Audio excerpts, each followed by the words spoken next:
Je m'appelle Emily. J'ai 31 ans et ce que je m'apprête à avouer vit en moi comme une blessure silencieuse. Vous est-il déjà arrivé de regarder votre propre vie sans la reconnaître? Tout a commencé le jour où j'ai compris que la vie que j'avais construite n'était pas celle que mon cœur désirait vraiment. Quand j'ai épousé Jason, mon amour d'université, je croyais que nous étions inébranlables.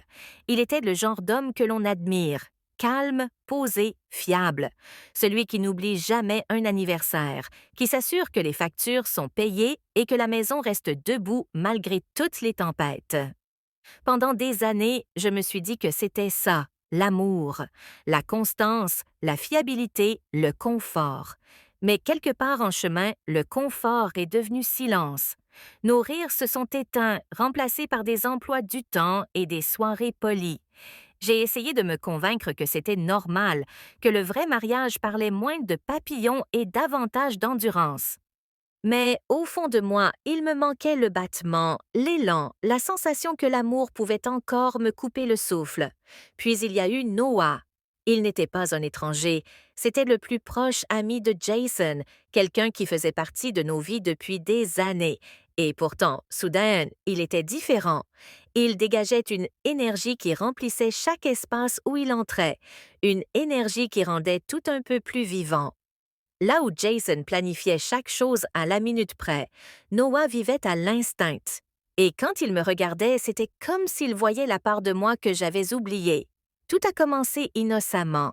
Des plaisanteries partagées, des regards rapides, des conversations qui s'étiraient plus longtemps qu'elles n'auraient dû. Je me disais que c'était sans danger, mais peu à peu nos mots sont devenus chargés, nos silences passent étaient plus lourds. Chaque fois qu'il passait, mon cœur me trahissait, s'emballant d'une manière que je ne pouvais pas contrôler. Mais que se passe-t-il lorsqu'un seul instant change tout? Un soir, alors que Jason était en déplacement, la frontière entre l'amitié et autre chose a disparu. Un regard s'est attardé, un souffle s'est suspendu, et dans cet instant unique, l'air était électrique, dangereux. J'aurais pu reculer, j'aurais dû, mais je ne l'ai pas fait. Quand cela s'est produit, ce n'était pas seulement du désir, c'était une libération. Des années de désir silencieux ont éclaté d'un seul coup. La culpabilité a été immédiate, vive. Mais en dessous, il y avait quelque chose que je ne pouvais pas nier, une part de moi qui s'éveillait après des années de sommeil. Après coup, je me suis regardée dans le miroir, cherchant la femme que j'étais avant cette nuit-là. Elle avait disparu. Celle qui me faisait face était à la fois terrifiée et vivante. Je me suis dit que c'était une, brun profond et sourit.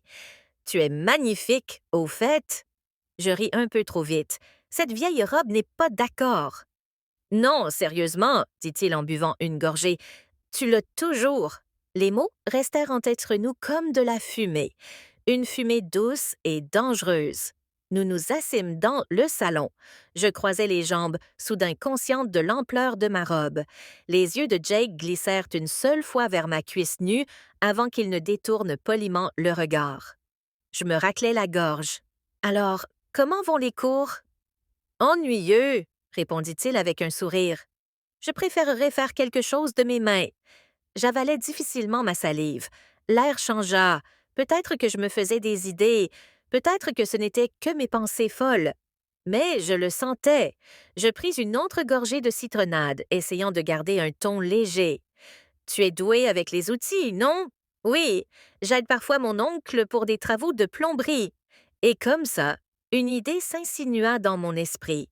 Innocente en apparence, mais teintée de quelque chose de plus sombre. Ma douche fait des siennes, dis-je. Faible pression et je déteste l'eau froide. Tu pourrais jeter un œil? Il se redressa aussitôt. Si tu n'es pas pressé. Il sourit. Montre-moi. Je le conduisis à la salle de bain. Ma robe bougeait à chaque pas, et je ne pris même pas la peine de la remettre en place. Il s'agenouilla près de la baignoire, tourna les robinets, vérifia les tuyaux. Je me tins derrière lui, observant les muscles de son dos bouger sous le tissu fin. Il y a une fuite ici, dit-il en se penchant davantage. Il faudra sûrement remplacer un joint. Ça peut se réparer? Oui, il faudra peut-être passer à la quincaillerie. Je m'accroupis à côté de lui, plus près que nécessaire, et, même si rien n'avait été dit, nous n'avions pas franchi de ligne extérieurement, mais intérieurement, quelque chose avait déjà basculé. Quand il me regardait, je me sentais redevenir une version de moi-même que j'avais presque oubliée. Pas parfaite, pas épuisée, juste vivante. Et je crois que c'est cela qui m'a le plus effrayée. Scène 8. L'espace entre deux vies. Après cette nuit-là, le silence avait une nouvelle signification.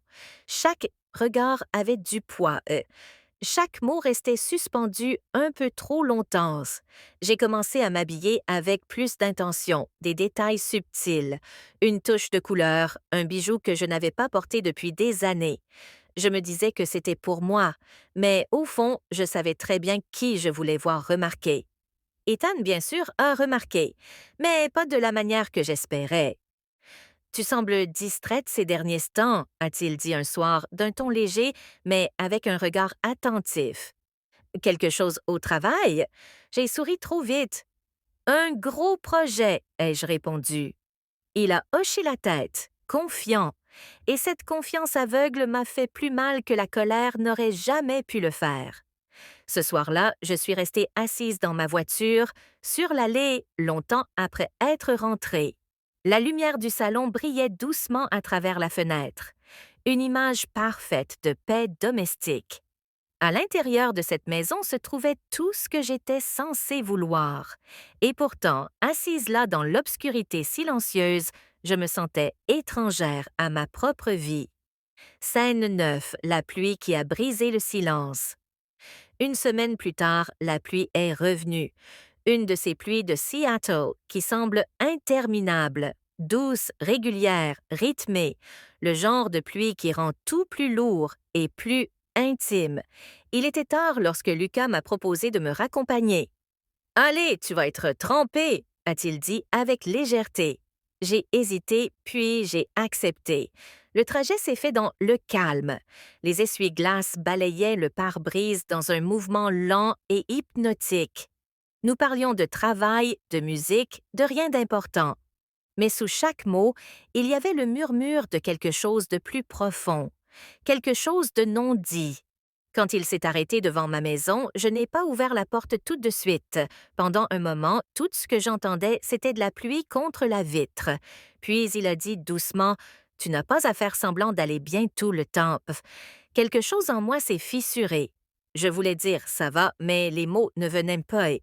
À la place, je me suis tournée vers lui, et dans cet instant fragile, tout a changé. Le baiser n'était ni sauvage ni calculé. Il était silencieux, douloureux, humain.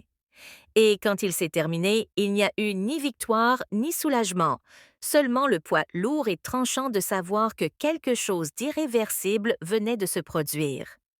Contacter les sociétés de cartes de crédit, rassembler des preuves des signatures falsifiées. Nous avons engagé un expert en écriture qui a confirmé ce que je savais déjà. Je n'avais pas signé ces demandes. David s'est jeté corps et âme dans l'aide. Il organisait des dossiers, faisait des tableaux, assistait aux réunions. Un soir, alors que nous étions assis à la table de la cuisine à examiner une nouvelle pile de documents, il a levé les yeux vers moi. « Maman, je dois te dire quelque chose. » J'ai posé mon stylo. « D'accord. » Il y a quelques années, papa m'a demandé d'investir avec lui dans quelque chose, une start-up technologique. Il disait que c'était une valeur sûre, qu'on deviendrait riche. J'avais 50 000 $ économisés pour les études de tes enfants. Il voulait que j'y mette tout. Mon cœur s'est serré. David, dis-moi que tu ne l'as pas fait. J'ai failli, mais Sarah, sa femme, elle ne faisait pas confiance à ce projet. Elle disait que si c'était vraiment sûr, pourquoi papa avait-il besoin de notre argent? On s'est disputé, j'étais furieux contre elle. Mais elle est restée ferme. J'ai dit non à papa. Il a baissé les yeux. Il m'a regardé avec des yeux hantés. Je crois qu'il était déjà dans les ennuis à ce moment-là. Je crois qu'il essayait d'utiliser mon argent pour réparer ses erreurs. Et si j'avais dit oui, on aurait tout perdu aussi. J'ai tendu la main et j'ai serré la sienne. « Mais tu ne l'as pas fait, Sarah vous a sauvé. C'est ça qui compte. » Il a hoché la tête. Tu crois qu'il aurait continué? Qu'il aurait pris de l'argent à d'autres personnes? J'ai pensé à la lettre, aux mots de Bob. Je pense qu'il se noyait. Et les gens qui se noient s'accrochent à tout ce qu'ils peuvent atteindre, même si cela entraîne quelqu'un d'autre sous l'eau. 3 mois après la mort de Bob, nous avons eu notre première victoire. 2 sociétés de cartes de crédit ont reconnu que les signatures étaient falsifiées et ont retiré les dettes de mon dossier de crédit. Ce n'était pas grand-chose, mais c'était quelque chose, la preuve que la vérité pouvait gagner même lentement. Emily ne me parlait toujours